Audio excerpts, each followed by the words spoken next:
बिस्मिल्लाहिर्रहमानिर्रहीम अस्सलाम वालेकुम। ग्लोबल वेदर टिप्स के साथ मैं हूं बैरिस्टर मियां अमर अली। पाकिस्तान से बाहर जाना एक बहुत बड़ा चैलेंज बन गया है, ख़ासकर उनके लिए जिसका पासपोर्ट फ्रेश है और वो किसी बड़ी कंट्री का वीज़ा अप्लाई करना चाहते हैं, तो उनके लिए ये बहुत मुश्किल है कि उनको वीज़ा मिल जाए। लेकिन फिर भी कुछ ऐसी कंट्रीज़ हैं जो कि ये देखती हैं कि अगर तो आपकी एप्लीकेशन मेरिट के ऊपर है, तो आपको वीज़ा ग्रांट कर दिया जाए। उनमें जर्मनी का शुमार भी आता है। ज़्यादातर बड़ी कंट्रियाँ तो वीज़ा इसलिए रिफ्यूज़ कर देती हैं कि आप जो है वो रेगुलर टूरिस्ट नहीं हैं। वो अगर फ़ाइल आपकी मेरिट पे भी हो, आपका बैंक बैलेंस भी अच्छा हो, स्टेटमेंट भी अच्छी हो, आपका बिज़नेस भी अच्छा हो, फिर भी वीज़ा रिफ्यूज़ कर देती हैं। लेकिन जैसा कि मैंने बताया कि चंद एक कंट्रीज़ हैं जिसमें जर्मनी है, कनाडा है, यूएस है, यूके है। ये 3, 4, 5 कंट्रीज़ अभी भी ऐसी हैं, ये सिर्फ़ देखती हैं कि अगर आपकी फ़ाइल मेरिट के ऊपर है, एप्लीकेशन आपकी ठीक है, बिज़नेस ठीक है, उनकी रिक्वायरमेंट पूरी है, तो वो स्टिल अभी भी आपको वीज़ाज़ जो हैं वो इशू कर देती हैं। आपकी ट्रैवल हिस्ट्री जो है वो कंसीडर नहीं करते। आज की हमारी वीडियो भी जर्मनी के ऊपर है कि आप जर्मनी का वीज़ा किस तरह से अप्लाई कर सकते हैं। आपकी इसके ऊपर कॉस्ट जो है वो जर्मनी वीज़ा अप्लाई करने के ऊपर जो है वो सिर्फ़ है 80 यूरो कॉस्ट आएगी, क्योंकि जो अपॉइंटमेंट उनकी बिल्कुल फ्री है। तो ये 24-25 हज़ार रुपये ही आपका लगता है उनका वीज़ा अप्लाई करने के लिए। तो मैं नहीं समझता कि ये एक बहुत बुरी डील है कि आप अपना खुद अगर वीज़ा अप्लाई करें या हमसे कंसल्टेंसी लें और आपका 25-30 हज़ार में जो है वो वीज़ा जो है वो मिल जाए। सबसे पहले तो मैं ये बात करूँगा कि आपने उसकी अपॉइंटमेंट कैसे हासिल करनी है। पहले ये होता था कि अपॉइंटमेंट बाहर से ख़रीदी जा सकती थी, किसी ट्रैवल कंसल्टेंट से, किसी एजेंट से, या फिर जो लोग अपॉइंटमेंट जो प्रोवाइड करते थे उनसे। लेकिन अभी उन्होंने तरीक़ाकार जो है वो चेंज कर दिया है।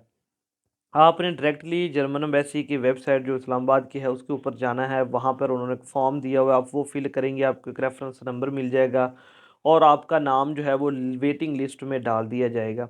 जब आपका नंबर आएगा तो आपको ईमेल आ जाएगी कि फ़लाँ दिन फिर ये जो डेट है इस टाइम आपकी एम्बेसी के अंदर अपॉइंटमेंट है। उससे पहले आपने कुछ डॉक्यूमेंट्स प्रिपेयर करने होते हैं। सबसे पहले तो आ जाता है आपका वीज़ा एप्लीकेशन फ़ॉर्म, जो कि आपने जर्मन एम्बेसी की वेबसाइट के ऊपर ही फ़िल करना होता है। वहाँ पे फ़िल करके जब उसे आप सबमिशन करते हैं, उसकी सबमिशन करते हैं, उसे सबमिट करते हैं, तो फिर वो वैलिडेट हो जाता है और नीचे एक बार कोड आ जाता है। उसके बाद फिर आप उसे डाउनलोड कर लेते हैं। फिर साथ में अपने दूसरे डॉक्यूमेंट्स प्रिपेयर करने होते हैं। चूँकि आपने ये जो वीज़ा होता है ये एम्बेसी में जाके, जर्मन एम्बेसी में जाके अप्लाई करना होता है। ये जेरी वीज़ा ऑफ़िस में या वीएसएफ के थ्रू नहीं होता, तो डायरेक्टली आपने एम्बेसी जाना होता है। एक तो वहाँ पर आपका एक इंटरव्यू होता है छोटा-सा, जिसमें वो कुछ सवालात पूछे जाते हैं आपके जाने के मतलब, आप क्यों जा रहे हैं, वापस कब आएँगे, कितने दिन का स्टे है, कहाँ पर आपने स्टे करना है, पाकिस्तान में आपका बिज़नेस क्या है या आपकी जॉब क्या है, और आपकी फ़ैमिली के बारे में। ये सिर्फ़ थोड़ा-सा मुख्तसर सा 2-4 मिनट का आपका इंटरव्यू होता है और आपकी फ़ाइल जो है वो वहाँ पर सबमिट हो जाती है। फ़ाइल के अंदर क्या चीज़ें होती हैं, वीज़ा एप्लीकेशन फ़ॉर्म जो मैंने पहले बता दिया है, उसके बाद आपका पासपोर्ट होता है, आपके आईडी कार्ड की कॉपी होती है, आपकी बैंक स्टेटमेंट होती है। इसके अलावा टैक्स रिटर्न एनटीएन्स, अगर आप बिज़नेस करते हैं और जॉब करते हैं तो फिर सैलरी स्लिप्स साथ में लगेंगी, साथ में आपकी पर्सनल बैंक स्टेटमेंट, एफआरसी। इसके अलावा ट्रैवल डॉक्यूमेंट्स में देखा जाए तो एक अच्छा-सा कवर लेटर आपका लगेगा, visa request letter, travel insurance बहुत ज़रूरी है। आजकल कोविड प्लस ट्रैवल इंश्योरेंस चलती है और $30,000 को जो कवर करती हो, ठीक है। इसके बाद एक ट्रैवल प्लान, एयरलाइन की टिकट और होटल की बुकिंग बहुत ज़रूरी होती है जर्मनी का वीज़ा अप्लाई करने के लिए। तो ये सारे डॉक्यूमेंट्स की एक फ़ाइल बनाकर आपने वहाँ पर जो है वो सबमिट करानी होती है इंटरव्यू के साथ। इसके बाद जो नेक्स्ट आता है वो फिर वो आपको एक फ़ीस का चालान देंगे, ठीक है। वो आपने उधर ही एम्बेसी एरिया में ही उनके बैंक्स होते हैं, वहाँ पर आपने जमा करवानी होती है। तो वो ऑटोमेटिकली इनके पास जो है वो आपके, चूँकि एक रेफ़रेंस नंबर वहाँ पर दिया जाता है, तो उसके साथ वो वैलिडेट होकर आप फ़ीस जो है वो आपके अकाउंट के साथ अटैच हो जाती है खुद ब खुद ही, ठीक है। आपको वापस जाने की ज़रूरत नहीं होती स्लिप वगैरह देने की। तो ये मुकम्मल प्रोसीजर है, बहुत ज़्यादा मुश्किल नहीं है, इसके लिए कोई तालीम की ज़रूरत नहीं है, कोई बहुत स्ट्रॉन्ग ट्रैवल हिस्ट्री की ज़रूरत नहीं है, इसमें कोई उम्र की हद नहीं है, बस ये है कि 18 साल से ज़्यादा हो, लेकिन ये नहीं है कि इतनी ज़्यादा एज के साथ आप टूरिस्ट वीज़ा अप्लाई नहीं कर सकते। तो बहुत से लोग ऐसे हैं जो शेंजन में जाना चाहते हैं, लेकिन वो ये सोचते हैं कि हमारा पासपोर्ट फ्रेश है, पता नहीं वीज़ा मिलेगा या नहीं मिलेगा। तो उनको मैं ये ज़रूर एडवाइस करूँगा कि वो एक दफ़ा जर्मनी का वीज़ा ज़रूर अप्लाई करें।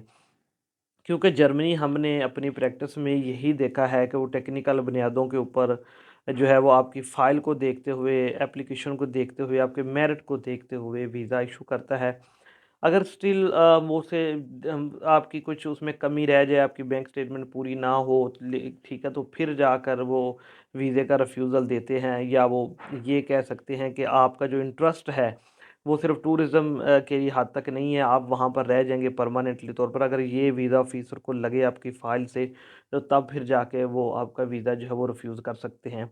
लेकिन ओवरऑल अगर देखें, अगर आप फ्रेश पासपोर्ट के साथ सोच रहे हैं किसी कंट्री का अप्लाई करने का, तो मैं आपको यही सजेशन करूँगा कि आप जर्मनी का वीज़ा ज़रूर अप्लाई करें। आसान भी है, ईज़ी भी है, अपॉइंटमेंट के लिए भी आपको कोई फ़ीस अदा नहीं करना पड़ेगी। जर्मनी के साथ आप दूसरी शेंजन में भी जा सकते हैं।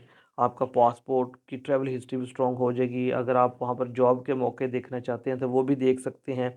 मैं एक छोटी-सी वर्क वीज़ा के हवाले से भी आपको एक इन्फॉर्मेशन ऐड करता जाऊँ। आपने बहुत सी वीडियोज़ देखी होंगी वर्क वीज़ा के हवाले से कि फ़लाँ मुल्क को इतने लोग चाहिए, वहाँ पर लेबर की शॉर्टेज है। तो एक बात याद रखिएगा कि जो पर्सन उनको रिक्वायर होते हैं, वो हाइली स्किल्ड होते हैं। जैसा कि डॉक्टर्स हो गए, इंजीनियर्स हो गए, या हेल्थ केयर के हवाले से हो गए। जो आम लेबर्स होती है वो ऑलरेडी उनके मुल्क में मौजूद होती है, लेकिन उनको वो बंदे नहीं चाहिए होते, उनको सिर्फ हाईली स्किल्ड चाहिए होते हैं।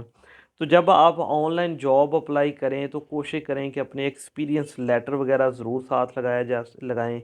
उनको बताएं कि हमारा इस फील्ड में ये एक्सपीरियंस है, ताकि वो आपसे मुतमिन हो के आपको वर्क परमिट जो है वो इशू करें।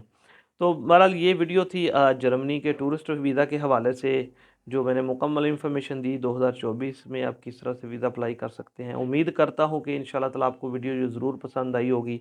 एक नई वीडियो के साथ मैं कल फिर अपनी आपकी खिदमत में हाज़िर होऊँगा। अल्लाह हाफ़िज़।